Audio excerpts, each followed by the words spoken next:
Section 89. A revelation given at Kirtland, Ohio, February 27, 1833, through Joseph Smith, Jr. for the benefit of the saints.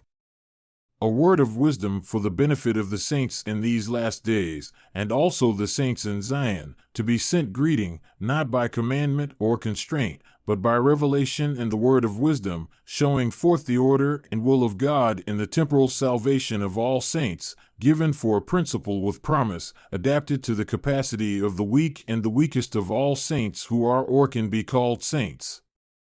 Behold, verily thus says the Lord unto you, in consequence of evils and designs which will exist in the hearts of conspiring men in the last days, I have warned you and forewarned you, by giving unto you this word of wisdom by revelation, that inasmuch as any man drinks wine or strong drink among you, behold, it is not good, neither meet in the sight of your Father, only in assembling yourselves in your sacraments before him.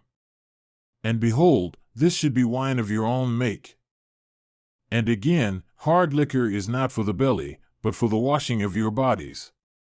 And tobacco is not for man, but is for bruises and all sick cattle, to be used with judgment and skill. And again, hot drinks are not for the body or belly. All wholesome herbs God has ordained for the constitution and nature and use of man, every herb in the season thereof and every fruit in the season thereof, all these to be used with prudence and thanksgiving. Yea, flesh also of beasts and of fowls I the Lord have ordained for the use of man with thanksgiving. Nevertheless, they are to be used sparingly, and it is pleasing unto me that they should not be used only in times of winter or of famine. All grain is for the use of man and of beasts, to be the staff of life, not only for man, but for the beasts and for the fowls, and all wild animals that run or creep on the earth, and these has God made for the use of man only in times of famine or excess of hunger. All grain is good for the use of man, as also the fruit of the vine, that which bears fruit, whether in the ground or above ground.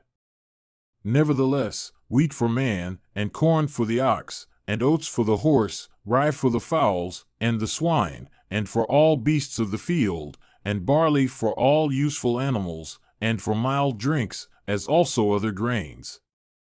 And all saints who remember to keep and do these sayings, walking in obedience to the commands, shall receive health in their navel and marrow to their bones, and shall find wisdom and great treasures of wisdom and knowledge, even hidden treasures, and shall run and not be weary, and walk and not faint. And I the Lord give unto them a promise, that the destroying angels shall pass them by, as they did by the children of Israel, and not slay them.